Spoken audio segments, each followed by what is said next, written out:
Hello भैया रुको। माँ कसम घोर के पिला देंगे वो नाउन।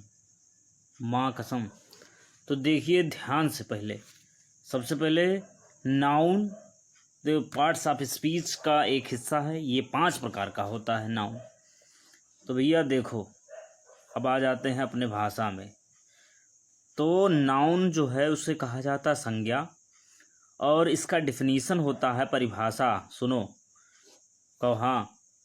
तो यहाँ देखो, किसी व्यक्ति, वस्तु, स्थान या प्राणी के नाम को संज्ञा कहते हैं। क्या हो गया? किसी व्यक्ति, चाहे वो राम हो, श्याम हो, चाहे जो हो। वस्तु, कोई वस्तु हो, बुक हो, पेन हो, चेयर हो। स्थान, चाहे लखनऊ, चाहे बासी, वैसे हमारा बासी है, हम यूपी से हैं, चाहे यूपी हो, चाहे बिहार हो। तो यहाँ देखिए, स्थान या प्राणी के नाम को, प्राणी जिसके अंदर जान हो, प्राणी जिसके अंदर प्राण। गाय, भैंस, आदमी, बासी स्थान है, के नाम को संज्ञा कहते। याद रखिए, जिसके अंदर जान हो और कोई वस्तु हो, कोई स्थान हो, कोई प्राणी हो, उसे नाउन कहा जाता है। इतना याद रखिए। ये 5 प्रकार का होता है। तो कोई पूछ लेगा भैया कितने प्रकार का होता नाउन? तो 5 प्रकार का नाउन। कितने प्रकार का? 5 प्रकार का नाउन होता है। तो एक एक करके बहुत ही अस्थिर तरीके से हम लोग पढ़ेंगे कि भैया जान लो, घोर कर पिलाने वाले हैं। ध्यान से एकदम अलर्ट हो जाइए। तो सबसे पहले जो आपको दिख रहा है प्रॉपर नाउन, व्यक्तिवाचक संज्ञा। तो अगर इससे पहले, सबसे पहले देखिए, जिस संज्ञा शब्द से किसी एक विशेष व्यक्ति, विशेष वस्तु या प्राणी का बोध हो, उसे व्यक्तिवाचक संज्ञा, उसे प्रॉपर नाउन कहते हैं। जैसे रमेश, गंगा, दलही। यहाँ एक विशेष व्यक्ति की, रमेश, अगर बोला जाए रमेश कम हियर, तो रमेश के बारे में ही सिर्फ बताया गया है विशेष रूप से, तो उससे प्रॉपर नाउन रमेश हो गया। राम कम हियर, तो राम के बारे में सिर्फ। You have to go to Ganga, तुम्हें गंगा जाना है, तो गंगा की, सिर्फ गंगा की बात करेगी। Delhi, you have to come from Delhi, तुम्हें दिल्ली से वापस आना है, दिल्ली से आना है। तो दिल्ली जो है एक निश्चित, एक विशेष व्यक्तिगत, व्यक्तिवाचक संज्ञा कहा गया, क्योंकि अकेले कहा गया, उसे विशेष रूप से कहा गया है, और एक्सेट्रा तमाम। याद रखिए, बस धीरे धीरे इसे पढ़ते रहेंगे हम। दूसरा, और इससे पहले अगर आप चैनल पर नए आए हो तो सब्सक्राइब जरूर करें हमारे चैनल को। हम जीरो से हीरो बनाने में आपकी पूरी कोशिश करेंगे कि आप बेहतर तरीके से इंग्लिश जान पाएँ। और किसी प्रकार की समस्या हो तो कमेंट में हमें ज़रूर बताएं, हम आपके समस्याओं का समाधान अवश्य करेंगे। फिर यहाँ देखेंगे दूसरा पॉइंट क्या आता है। यहाँ देखिए क्या है, कॉमन नाउन। क्या है? कॉमन नाउन, जातिवाचक संज्ञा। क्या लिखा है? जातिवाचक संज्ञा। जिस संज्ञा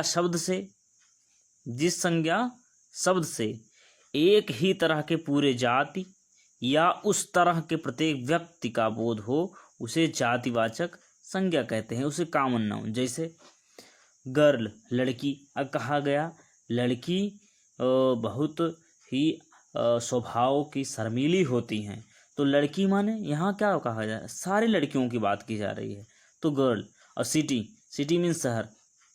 हाँ, यो बांसी एक शहर है, मुंबई एक शहर है, तो इसे जान लीजिए शहर। लखनऊ एक शहर है। तो शहर जो है वो कॉमनली एक जातिवाचक रूप में लिया गया। जैसे बॉय, लड़का, the boy is very strong, बहुत मजबूत होते हैं। तो एक जाति, पूरे जाति को लेकर कहा गया। तो और रिवर, नदी।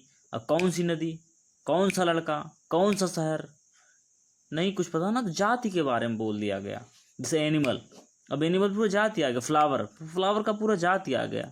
तो ये सब कॉमन नाउन के अंतर्गत आएंगे, एक्सेट्रा। याद रखिए हमेशा। और समूहवाचक, कलेक्टिव नाउन, समूहवाचक संज्ञा, जिस संज्ञा शब्द से व्यक्तियों, वस्तुओं, स्थानों के पूरे समूह का बोध होता है, उसे समूहवाचक संज्ञा कहा जाता है, कलेक्टिव नाउन। जिस संज्ञा शब्द से व्यक्ति, जैसे ध्यान से देखिए लिखा है जिस संज्ञा शब्द से व्यक्तियों, जैसे मैन, ये समूहवाचक, मैन माने लोग, समूहवाचक संज्ञा हो गया भैया। क्राउड, भीड़, भीड़, अरे भीड़ में एक शब्द है ना, पर भीड़ ज्यादा लोगों का होता है तो वही समूहवाचक। बंच, गुच्छा, गुच्छा एक वर्ड है बंच, पर उसके अंतर्गत देखा जाए तो कितने अंगूर होते हैं या कितने और कोई फल हो गुच्छा वाला, उसको देख लें तो कितना सारा होता, तब तो गुच्छा बनेगा। अफलाक, झुंड, एक वर्ड है अफलाक, झुंड, पर झुंड में तमाम संख्या होता है। आर्मी, सेना, सेना में एक लोग को सेना नहीं कहा जाएगा, उसको सोल्जर कहा जाएगा, पर अगर ज़्यादा हैं तो आर्मी, एक्सेट्रा, मैनी मोर। फिर यहाँ देखते हैं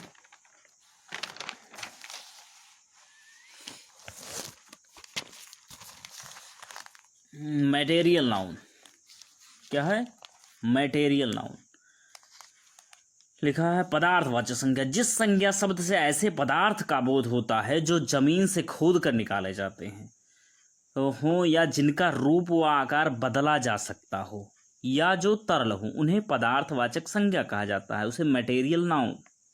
जैसे आज से जान लो भैया, जो सामान जमीन से खोद कर निकाल लिया जाए या जिनका रूप ओकर उसका आकार औकार ऐसे चाहे जिस तरह करके इधर उधर करके मुड़ के पूरा रख दिया जाए और बदला जा सके, या वे तरल हों, माने वो ऐसे ऐसे ऐसे ढुराए तो ढुर जाए, ऐसे ढुराए तो ढुर जाए, जैसे पानी, तेल तरल पदार्थ है, हाँ, और आकार रूप बदला जा सके, लकड़ी और सोना, जैसे सोना इसको एक रहता है ना बिस्किट रहता है, उसको हम उसको वो बना देते हैं, झुमका, बाली, नथिया, तमाम सारा हो जाता है। तो यही जान लीजिए जो पदार्थ चेंजिंग लाए अपने में, हाँ, चेंज हो जाए, उसे मटेरियल नाउन का। और जो खोद कर निकाल लिया जाए, जैसे हीरा खोद कर निकाला जाए तो हीरा आ जाएगा उसमें,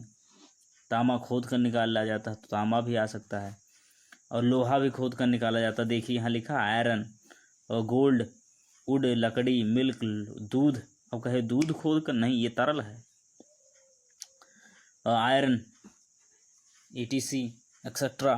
फिर यहाँ देखते हैं पांचवा है लास्ट, एब्स्ट्रैक्ट नाउन, भाववाचक संज्ञा, जिस संज्ञा शब्द से हृदय की भावनाओं, गुण, दोष और अवस्था का बोध होता है, उसे भाववाचक संज्ञा कहते हैं, एब्स्ट्रैक्ट नाउन।